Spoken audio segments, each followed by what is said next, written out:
बिपिएफना जाहैबाय बिटिसि ओनसोलाव गोजोन खौसेथि आरो उन्नयन लाखिनायानो जोंनि बेनो मिशन बेनो बिजन। बे दाला आं बानायबोनायसो बे आइफवालि दाला आं बानायबोनायसो जाम्बालाय फिनिशिं जायाखैमोन दा फिनिशिं खालामना होबाय।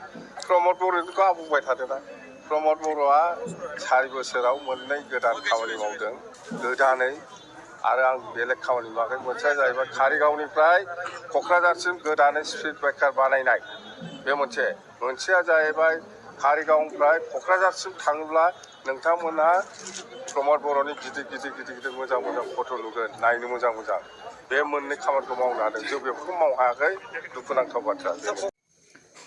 बे समाव नोंथांमोना बिटिसिनि बारग'सिब हाग्रामा महिलारिफोरा मा फोरमायदों खोनानो मोन्दों।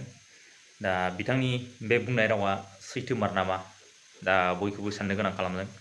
दा बिथाङा आरोबाव माखासे खेंफोरथि बावदों। बे खेंफोरथिखौ नोंथांमोना खोनासंलांदो। आसा खालामो नोंथांमोना बे भिडिअखौ जोबजासिम नायलांगोन आरो बुजिनानै मोननायफोरखौ कमेन्ट सेक्सनाव फोरमायगोन होननानै दा नोंथांमोना नायलांबावदो। आदिबासि होन सान्थालि होन बा नेपालि होन बा गरखा होन बा बेंगलि बा गार' राभा राजबंसि मुस्लिम नाथजुगि सुत्रधर जेसेबां जाथि जनगोष्ठी दं बयबो दिनै बे मिटिङाव ओंखारफैदों जोंखौ सहयोग खालामदों। आं बेखायनो धन्यबाद होदों गासिबो जाथि जनगोष्ठी लिडारफोरखौ जे इसेबां खस्थ' खालामनानै जोंनि बे मिटिङाव फैनायनि थाखाय। आरो जोंना उद्देश्यआ बेनो फैगौ लकसभायाव जोंनि बिपिएफ हान्जाया दरं उदालगुरि लकसभायाव जायखिजाया देरहासार जानांगौ। आरो आं दिनै जिखिनि नुदों जिखिनि मानसिफोरनि प्रेजेन्टखौ आं जिखिनि नुदों दरं उदालगुरियाव बिपिएफ हान्जायानो 1 नाम्बार पजिशनाव दङ। जुद्धआ जागोन जोंना कंग्रेस बिजेपि आरो बिपिएफनि गेजेराव बे मोनथाम दोलोनि गेजेराव जुद्ध जागोन। खिन्थु जोंनि पजिशना दा बिपिएफना 1 नाम्बाराव दङ। जोङो 50निफ्राय 1 लाख डिफारेन्सआव जों देरहागोन। जोङो जेब्लानाखि इलेक्सन कमिसना इलेक्सन जासिगोन उमुक थारिखनिफ्राय होननानै डिक्लेयार होयो बिनि साननै उनाव जोङो केन्डिडेटखौ डिक्लेयार होगोन।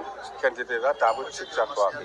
बिपिएफना जाहैबाय बिटिसि ओनसोलाव गोजोन खौसेथि आरो उन्नयन लाखिनायानो जोंनि बेनो मिशन बेनो बिजन। क'क्राझाराव 3 1 नाम्बाराव प्रमिला रानी बायदेव 2 नाम्बाराव खाम्फा बरगयारी 3 नाम्बाराव प्रिथिबिराज नारायण देबमोन। बे 3नि गेजेराव सोरबा सासे मोनगोन। सोर लेखा गोरों सोर लेखा रोङा आं रावखौबो मिथिया। इलेक्सनाव सासे लेबारनि भटआ जेसेबां दामि बे डक्टर इन्जिनियारनि भटआबो एखे समान भेलुसो। जों बयखौबो समानै सनमान होयो।